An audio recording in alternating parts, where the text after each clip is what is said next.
사람은 하나님의 형상을 닮아서 창조가 됐어요. 그것을 인격적인 존재가 된 건데요.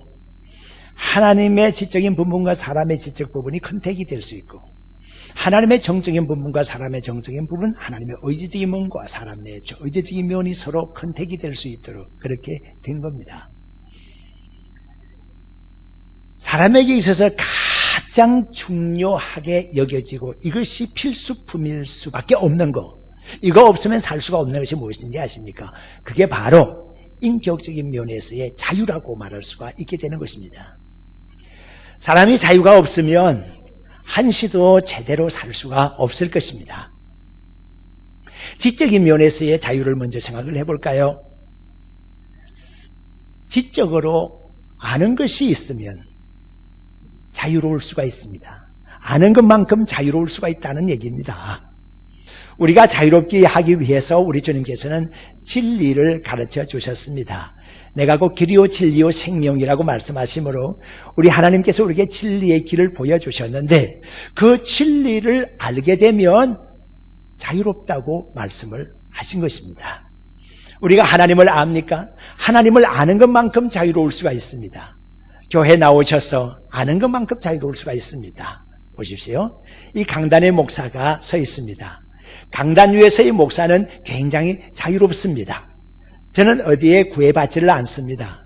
원고에도 구애받지를 않고 여러분들의 시선에 대해서도 구애받지를 않습니다. 아주 자유롭습니다. 그러나 저 말고 다른 사람이 여기에 올라와서 제가 생각하고 있는 설교를 하라고 그러면 여러분들은 할 수가 없을 겁니다. 왜요? 제가 해야 할 설교를 여러분들은 모르기 때문입니다. 그리고 예배의 의식 자체와 모든 순서 이런 것들을 목사는 염두에 두고 있고 거기에 따라서 지금 예배를 인도해 가고 있습니다. 목사는 자유롭지만 다른 분들이 여기에 올라와서 설교를 하게 되고 이제 집례를 하려고 그러면 상당히 어려울 것이다. 이것은 곧 아는 것만큼 자유롭다고 하는 것의 증명이 될 수가 있을 것입니다. 동시에 사람에게는 정적인 부분이 있습니다. 감성적인 부분에서 가장 대표적으로 사랑을 한번 예를 들어보죠. 우리가 누가 누구를 사랑한다고 할 때 1대1의 사랑 속에서 자유로운 존재로서 사랑을 자유롭게 할 수가 있을 겁니다. 그렇지 아니하고 내가 누구를 생각하면서 나는 저 사람의 뭐가 좋았기 때문에 사랑한다고 하게 되면 그 사랑은 자유롭지가 못합니다. 왜요? 그 무엇인가 사랑의 모티브 된 것이 사라지게 되면 사랑도 사라지게 될 것이기 때문에 그렇습니다. 나는 저 사람을 알게 되고 결혼한 것이 저 사람의 돈 때문이었고 또는 권력 때문이었고 명예 때문이었고 백그라운드 때문이었다고 생각을 하게 되면 그 사람에게 있는 그런 것들이 사라지게 되면 사랑도 사라지게 마련 아니겠습니까?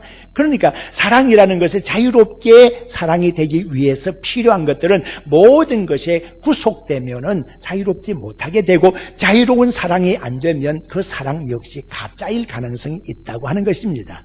사랑에도 자유가 있어야지 온전한 사랑을 할 수 있겠다고 하는 것입니다. 예수님께서 어느 날 나사렛 동네에 해당에 이르렀습니다. 그곳에서 예를 따라서 이제 성경책이 펼쳐지게 되는데, 우리 예수님께서는 이사야 61장 1절의 말씀을 봉독하셨습니다. 그 말씀은 누가복음 4장 18절 19절에 그대로 기록이 되어 있습니다. 하나님께서 나를 보내셨고 내 위에 기름을 부어서 가난한 자에게 주의 복음을 전하게 하시려고 보내셨다고 하는 것입니다. 그리하여서 포로된 자를 자유케 하고 눈먼 자를 보게 하고 그리고 억눌린 자를 자유롭게 하며 은혜의 해를 전파하게 하기 위해서 나를 보내셨다, 주님은 말씀해 주셨습니다. 우리는 생각을 해보게 됩니다.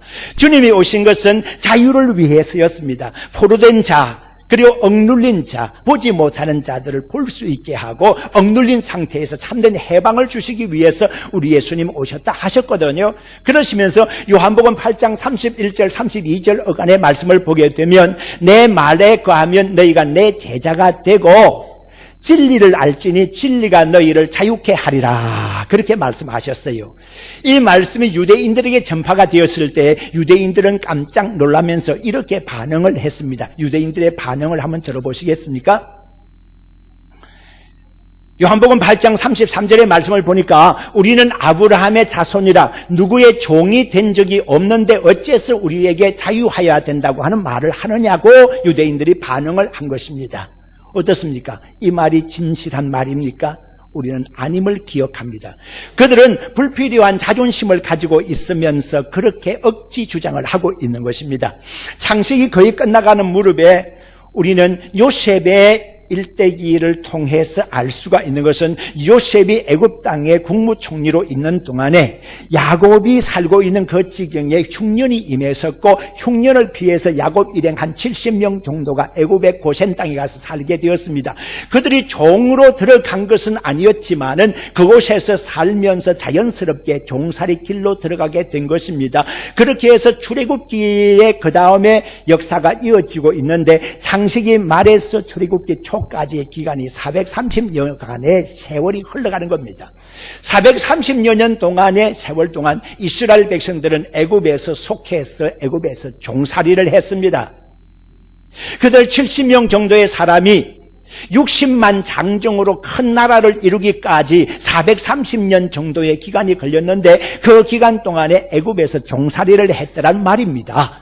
그런데 그들은 주장합니다. 우리가 남의 종으로 산 적이 없다고 말입니다. 그 말은 틀린 것이죠. 그리고 동시에 이스라엘 백성들이 범죄함으로 말미암아서 북이스라엘은 아수르에 망했고요. 남유다는 바벨론에 망하게 됩니다. 바벨론에 망했을 때 사람들은 포로로 끌려가는 사람들이 많이 있었는데 그곳에 가서 70년 동안을 포로 생활을 했다는 사실을 우리는 알고 있습니다.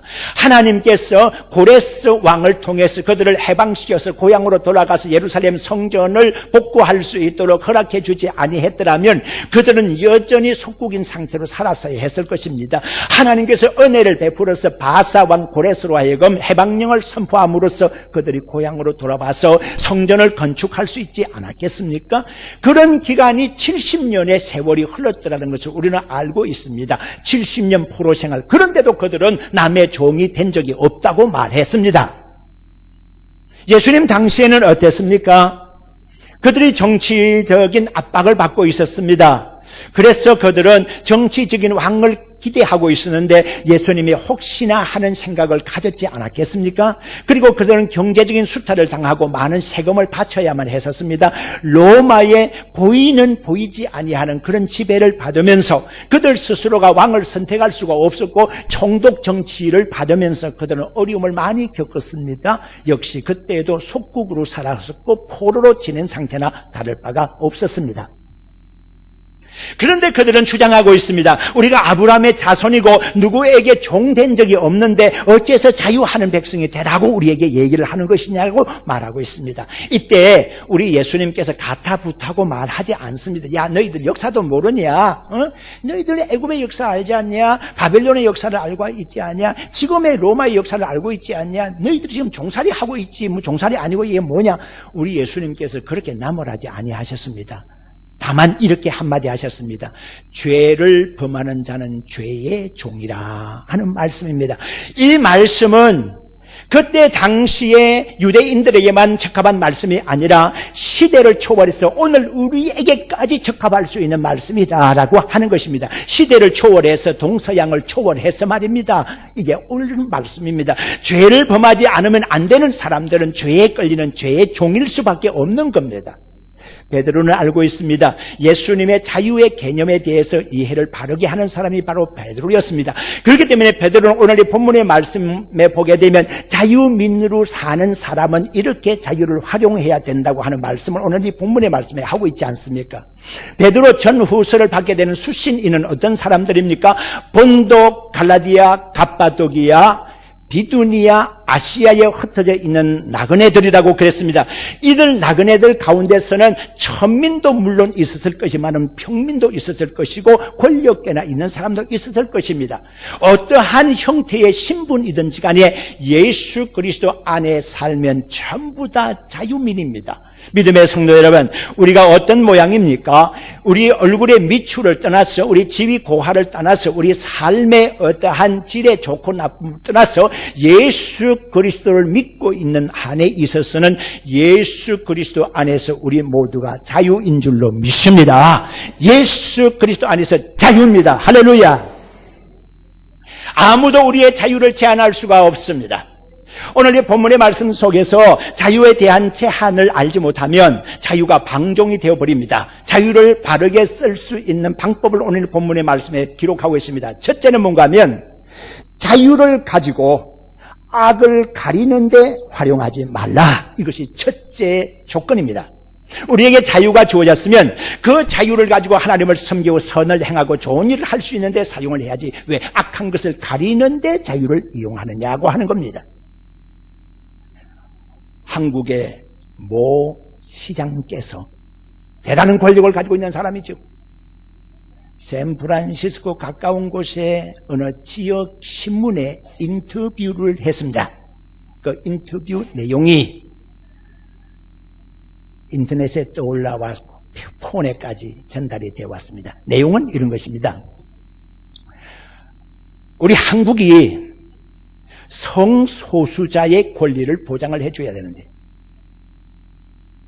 동성애 결혼도 허용을 해줘야 되고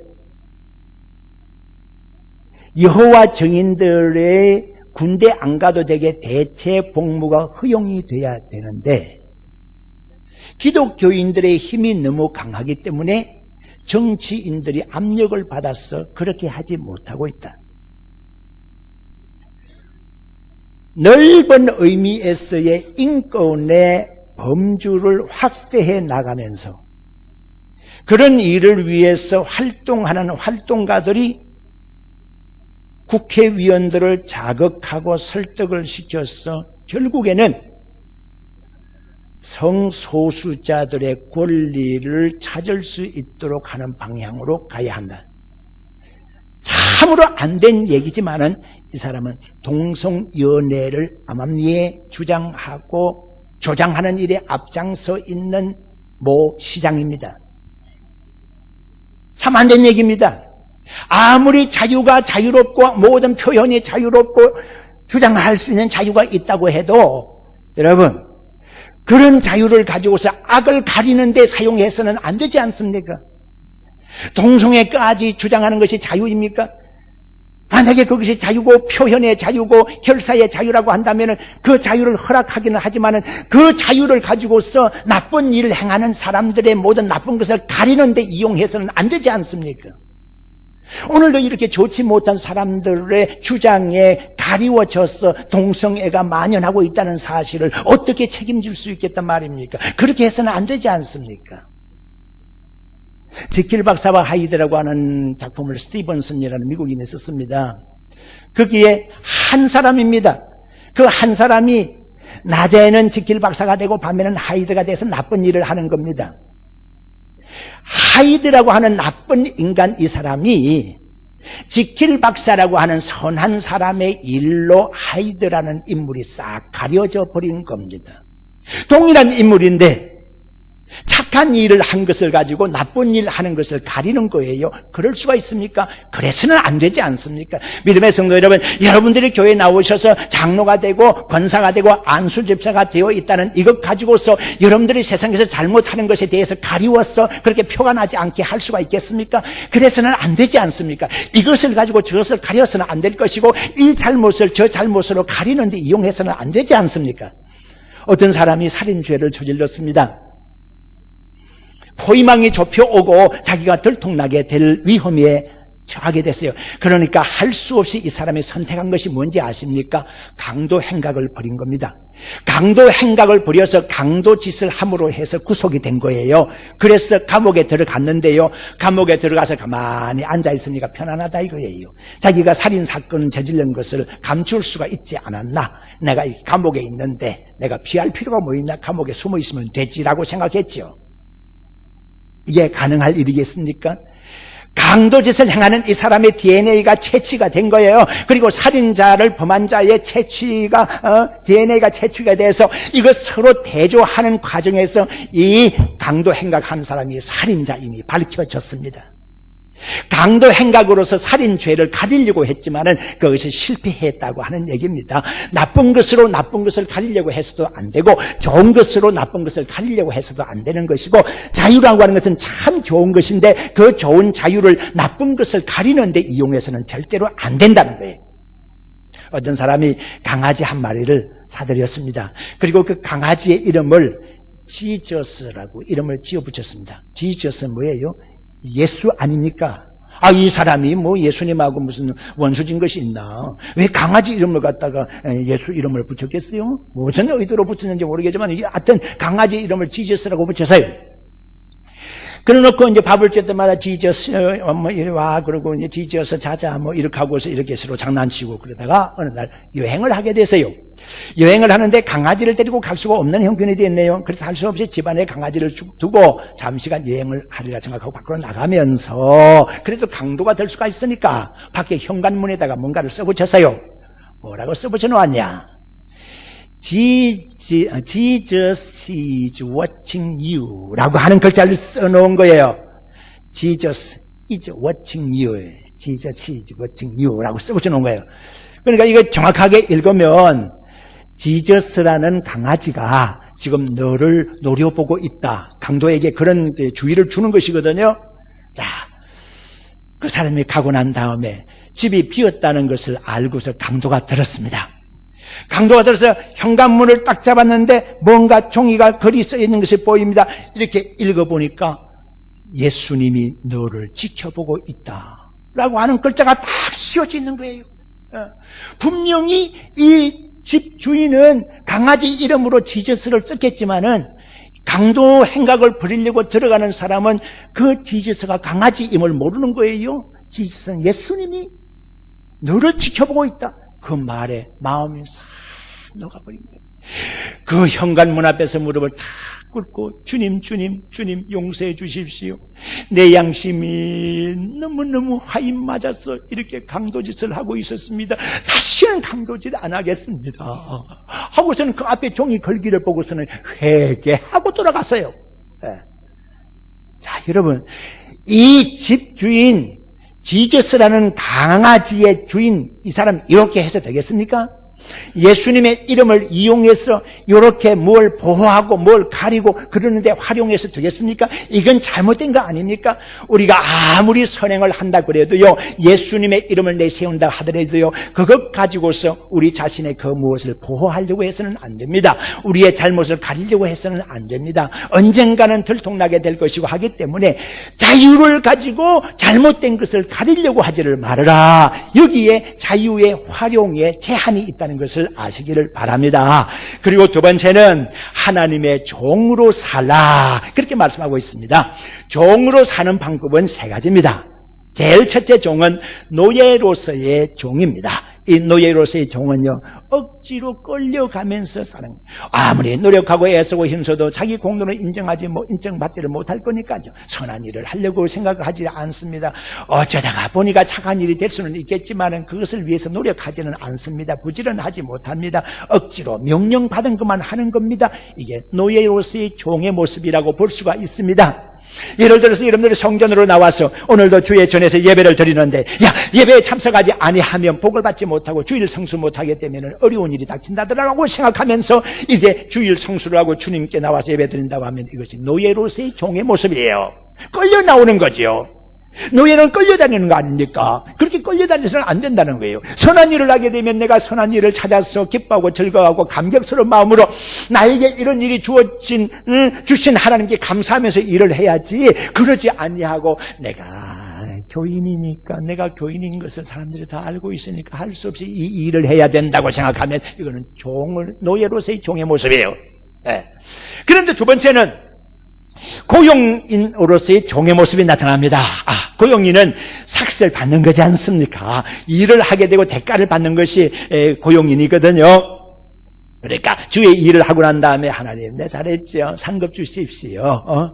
하고 나서 은혜를 요구하고 하고 난 다음에 복을 요구하고 이런 것이 어떻게 보면 고용인으로서의 종의 모습이라고 볼 수가 있습니다. 세 번째 종은요, 아들로서의 종입니다. 아들로서의 종은요, 가만히 있어도 주인의 것은 내 것이 될 수가 있는 겁니다. 주인이 아버지니까, 주인 아버지의 것이 나에게 유산으로 주어질 수 있는 것이니까 내가 열심히 노력할 필요도 없다, 그렇게 생각하지만은 아들이니까 아버지의 일을 내 일처럼 생각하고 집안의 모든 일을, 크고 작은 일을 자기 일이라 생각하고서 열심히 일을 하게 됩니다. 이게 바로 아들로서의 종의 모습이라 볼 수 있습니다. 우리 예수님께서 아들로서의 종으로서 최선을 다하셨고요, 이 시간에 하나님을 섬겨 사는 우리가 하나님의 자녀의 신분으로서 최선을 다하는 아들로서의 종의 모습을 살고 있는 줄로 믿습니다.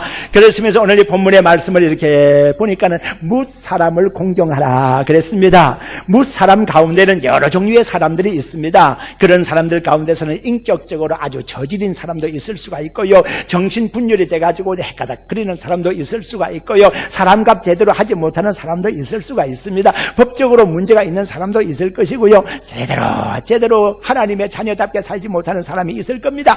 이런 사람 저런 사람 보면 화가 나기는 하겠지만 하나님의 말씀은 뭐라고 그랬어요? 뭇 사람은요 전체 사람을 얘기하는 거예요. 모든 사람을 공경하는 자세를 취하라. 그래서요, 하나님의 형상이 못된 사람에게도 있다고 인정하는 것이 어떻겠습니까?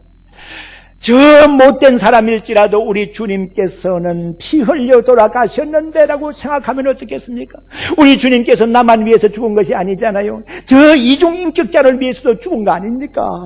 그러니까 아무리 이중인격자라고 하더라도, 아무리 정신 파탄다라고 할지라도 그 사람 역시 나의 공경의 대상이 되는 것이라고 하는 사실이에요. 다음에 두 번째는 형제를 사랑하라 그랬습니다. 이 형제의 개념 속에는 예수 그리스도를 믿는 우리 공동체를 말한다고 볼 수가 있습니다. 나가서 불신자들과는 재미있게 잘 지내면서 불신자들 가운데서는 무슨 동기요, 학교 동기이기도 하고 성시로 함께 어울려 지는 그러한 혈연, 지연, 학연으로 다 이렇게 해서 줄줄이 엮어져 가지고서 행복하게 잘 살면서 교회 안에 나와서는 이게 왜 그렇게 되지 못하는 이유가 무엇입니까?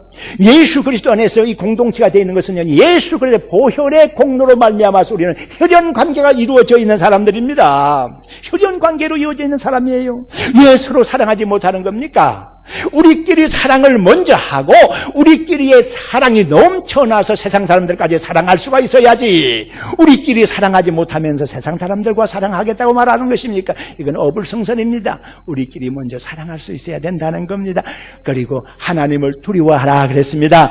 이거는 멀리하면서 두려워할 이유가 아니라 경외감을 가지고, 하나님은 창조자이시고 우리는 피조물이니까 하나님은 공경의 대상이시고 경배의 대상이시고 우리는 경배해야 될 주체니까 그런 각도에서 내재되어 있는 진실함을 드리는 것이 하나님을 두려워하는 모습이라 이렇게 볼 수가 있는 것이거든요. 그리고 마지막으로 이렇게 보니까 왕을 존대하라 그렇게 되어 있습니다. 이것은요, 베드로의 국가관임과 동시에 바울의 국가관도 비슷합니다. 바울도 로마서 13장 1절의 말씀 보니까 위에 있는 권세에 복종하라 그랬습니다. 어떠한 권세도 하나님께로부터 나오지 아니한 권세는 없다고 그랬습니다.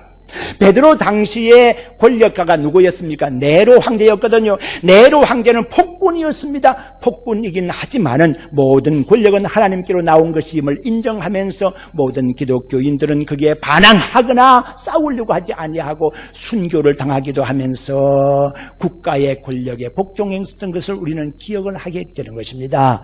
우리는 어떻습니까?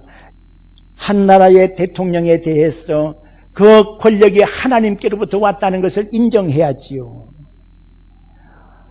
한 지방의 유사 군수님에 대해서도 그 권력이 하나님께로 왔다는 것을 인정해야지요.